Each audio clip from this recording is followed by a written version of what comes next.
You know that moment, something big happens, or, well, maybe might be happening, Mm. and you just get that urge, Grab your phone, type it straight into the search bar. We all do it. Absolutely. It's basically our reflex now for understanding what's going on. What does it all mean? Well, today we're diving into a topic that clearly sparked a lot of that exact kind of curiosity. The passing of Pope Francis in 2025, Yeah, and just the wave of questions that follow an event like that. So momentous. exactly. And we're trying to look, a bit deeper than just the headlines, aren't we? We've got the news article, sure, the formal story. Right. Maybe even more interesting, we've looked at the raw stuff, the unfiltered questions people were actually typing online. Yeah, those search queries, things like, I don't know, next pope or conclave, Mm. they give us this amazing, like, real-time picture of what's genuinely on people's minds. So our mission here really is to get past just reporting the news and really understand the main things people were interested in, concerned about when thinking about the pope's passing and, the whole papal succession thing. It was fascinating, like right away, is just how many questions were laser focused on Pope Francis himself. Uh-huh. Really direct stuff. Like, what specifically jumped out at you? Well, the most common ones were incredibly blunt. Pope Francis' death. Did the Pope die? Even just, is the Pope dead? Wow. It just really shows that basic human need for, immediate factual answers when things feel uncertain. It's quite striking, isn't it? It's not just vague worry. It's a hunt for a yes or no. Precisely. And you see that urgency ramped up in searches that pin down dates like Pope died 2025 or did the Pope die on Easter? Huh. That kind of specificity, even when, maybe there wasn't official news yet when they searched, it just highlights how fast information or maybe misinformation can spread and become this focus point online. Right. Like, people are trying to nail down a moment in time, even if the details aren't fully out there yet. And it wasn't just the immediate life or death question, was it? Health concerns were popping up, too. Oh, yeah, definitely. Searches for Pope Francis' health were pretty common. Uh-huh. And we even saw specific terms like pneumonia showing up. Now, obviously, it's crucial to say a search term isn't a diagnosis, No, of course not. but it absolutely reflects worries that were floating around or maybe rumors people were trying to check out. So, okay, we can't take those as medical fact, but they point to a specific area people were worried about. And really underneath it all, just the sheer number of, is Pope Francis still alive? Searches. Yeah. It just hammers home that central question, driving so much of that initial curiosity.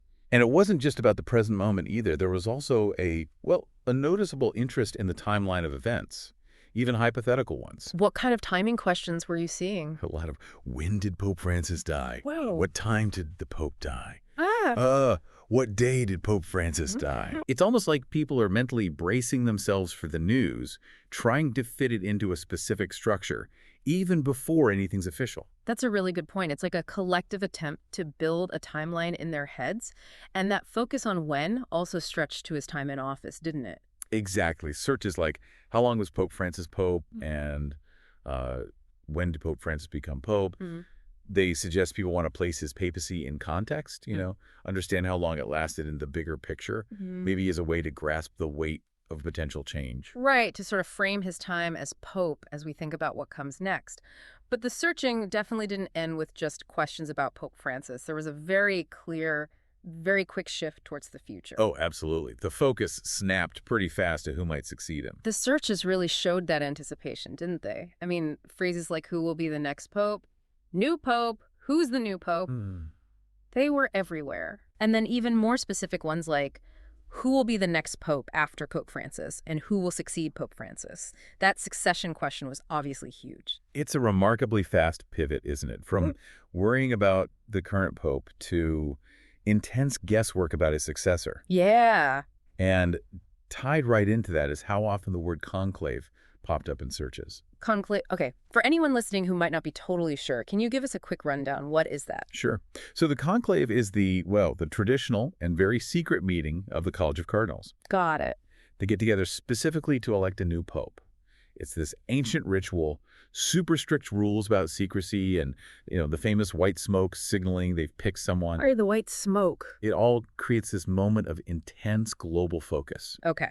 So not just some casual vote, it's a specific historical process. And people were also digging into the timing of this conclave too, right? Absolutely. Tons of queries like, when will the next pope be elected? When will the conclave begin? When does the conclave start? And even how long does it take to elect a new pope? This shows people get that picking a new pope isn't instant. It follows a set procedure, and there's usually an expected time frame. So there's definitely an awareness of a process, a timeline involved, and then naturally the speculation kicks in. Who are the likely candidates? Exactly. The guessing game begins. Looking at the search data, we saw several names popping up a lot. Luis Antonio Tecolo, sometimes spelled Cardinal Tagle, Cardinal Dolan, Cardinal Kevin Farrell, Cardinal Sarah Pietro Parolin. Sometimes that came up as Cardinal Petro Parolin. Interesting variations. Yeah, and Timothy Dolan, sometimes just Timothy Dolan. Right, these are definitely names you hear often in discussions about potential successors, the papabili, as they sometimes call them. The popables. Exactly. It's that informal term for cardinals, seen as potential candidates. The fact these names show up so much in searches probably just reflects the media coverage and expert opinions people are saying. And it wasn't only specific names. There were also broader searches, showing just a general interest in the whole field of potential candidates. What kind of broader searches did you see? Phrases like next pope candidates, who is likely to be the next pope, candidates for next pope, and even just who will replace Pope Francis. Right. It suggests people are trying to get a handle on who's in the running, what the overall landscape looks like. It really does feel like this global guessing game, trying to predict the next leader for the Catholic Church. We even saw searches like next pope odds, like people are trying to handicap the race. Oh, that's a natural human thing, isn't it? Trying to predict big outcomes. It's true. And those perceived odds, they often reflect a mix of things, someone standing in the church hierarchy, their perceived influence, that sort of thing. Now, you mentioned context earlier, and it's interesting how we also saw searches looking back at previous popes. Yes, that historical angle is quite telling. We saw searches for Pope John Paul II and Pope Benedict XVI, his immediate predecessors, and specifically questions about Pope Benedict's death, like when did Pope Benedict die? Yeah, and simpler ones too, like who was the pope before Pope Francis? Even the phrase, the two popes, which, could be about the movie. Right, the film. Which is that time when both Benedict and Francis were alive. These look-back searches, they suggest people are trying to place Pope Francis within the longer story of the papacy. Exactly. It's like trying to understand his time in relation to recent history, maybe draw comparisons with the popes before him. Yeah. It gives a framework for understanding his papacy, maybe even for thinking about what qualities might be looked for next. And it's not just past popes. There were also searches digging into Pope Francis's own personal background. Oh, yeah. Like what kind of details were people looking for? His birth name, Jorge Mario Bergoglio, came up a lot. Along with Argentina and Buenos Aires, where he's from. And the term Jesuit also appeared quite frequently. These context searches are pretty key to understanding the person behind the title. Being a Jesuit, for instance, that's a huge part of his theological view, his leadership style, how he engages with social issues. That's a really important point. The Jesuit order has such a distinct history. Exactly. Known for intellectual rigor, commitment to social justice. It definitely informs his approach. Yeah, his background clearly shaped his papacy. Now, switching back to the actual process, the mechanics of what happens next. Right. We saw plenty of questions about that too. Yes.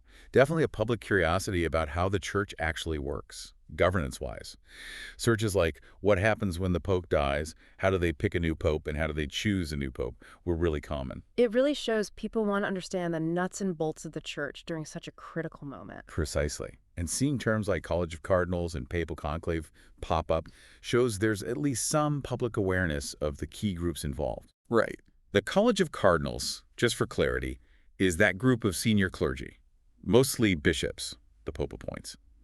They're his main advisors, and crucially, they're the ones who elect his successor. And it seems like location was also on people's minds during this time. Yes, several key spots within the Vatican were searched for, often. Like where exactly? Well, obviously Vatican and Vatican City were big. Sure. But also more specific places like Casa Santa Marta, which is where Pope Francis lives, the Sistine Chapel, the iconic spot for the conclave, and St. Peter's Basilica. These places are just so central to the church administration, worship, history, so it makes total sense they'd feature heavily in searches during a potential transition. They're the physical heart of it all. And maybe unsurprisingly, news outlets played a massive role. Oh, absolutely. The searches were just loaded with references to all sorts of news organizations. We saw the generic stuff like news and breaking news, right? Yeah. But also very specific outlets: CNN, Vatican News, ABC, BBC, National Catholic Register, Reuters, AP, Fox News, CBS, New York Times, NYT too. Yeah, Newsmax, EWTN, Yahoo, lots of them. NBC, Associated Press, just Yeah. a huge list. And then direct searches too, like Pope Francis News and even Papa Francisco News. That sheer volume and the variety of news sources mentioned just underlines the huge global interest. Totally. People rely heavily on the media for updates about his health and any potential change. It also maybe suggests people are looking for different angles, comparing sources. Yeah, casting a wide net to stay informed. Now, some of the related names and topics that surfaced were pretty interesting too. Oh, yeah. Like what? Well, we saw searches like J.D. Vance meets Pope. Huh. And then questions spinning off that, like, is J.D. Vance Catholic? It kind of shows how events involving the Pope can cross over into, wider political chat, sparking curiosity about connections between public figures and the church. Yeah, that makes sense. Encounters between the Pope and political figures often get a lot of attention. It highlights his role on the world stage beyond just religion. And then there was that really fascinating search term, the last Pope. The last Pope. Yeah, that likely taps into all sorts of prophecies, maybe more esoteric stuff, Right. reflecting a more, let's say, unconventional kind of curiosity about the papacy. Connecting to those old prophecies and ideas. We also saw a lot of searches that felt more personal about Pope Francis himself. What kind of personal things were people looking up? Things like Pope Francis quotes, his teachings, his age, Pope Francis' age, even Pope Francis' net worth, which always seems like a slightly odd one in this context, but it pops up. Mm-hmm. Also searches about his recent activities, Pope Francis' last appearance, his final words, Pope Francis' last words, and even the pretty somber question, where will Pope Francis be buried?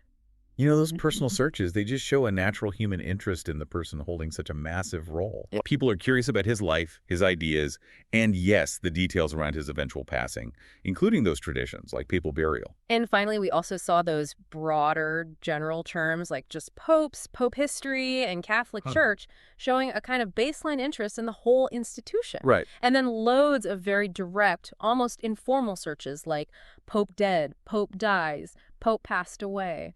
Plus, actually, a surprising number of typos and variations on his name, like Pope Francos, Pope Fernassus, all sorts. Yeah, that huge range of searches, from the very formal to the super casual, the specific to the general.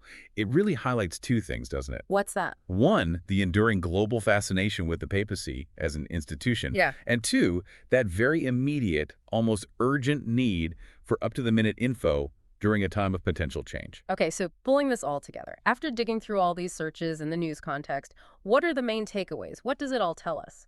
I think you can boil it down to a few key areas of intense public focus. First, there's that very immediate direct concern about Pope Francis' status. The basic question, is he still alive? Right, the fundamental question. Second, if a transition is happening, there's a huge focus on the timing. When did it happen, or when might it? Third, a clear curiosity about the process, or the complex, maybe slightly mysterious process of picking a new pope, especially the conclave. And finally, maybe the most visible thing is just widespread speculation about who's next, who are the front runners. So immediate status, timing, the selection process, and potential successors. Exactly. These search patterns, they really give us this fascinating, unfiltered peek into the global consciousness around such a key figure and, well, such a historically huge institution. Yeah. It shows this mix, people wanting clear, fast information, but also being aware of and curious about these long-established procedures. And, of course, that very human habit of looking ahead and wondering what's coming. It really is a snapshot of a world watching, waiting, and wondering, isn't it? So maybe for everyone listening, as you keep following the news, maybe doing your own searches, just think about the incredible historical weight, the global impact of choosing a new leader for over 1 billion people. Yeah. It's this ancient process playing out right now in our super modern, super connected world. Hopefully this deep dive has given you a bit more insight into the kinds of questions being asked and maybe why they matter.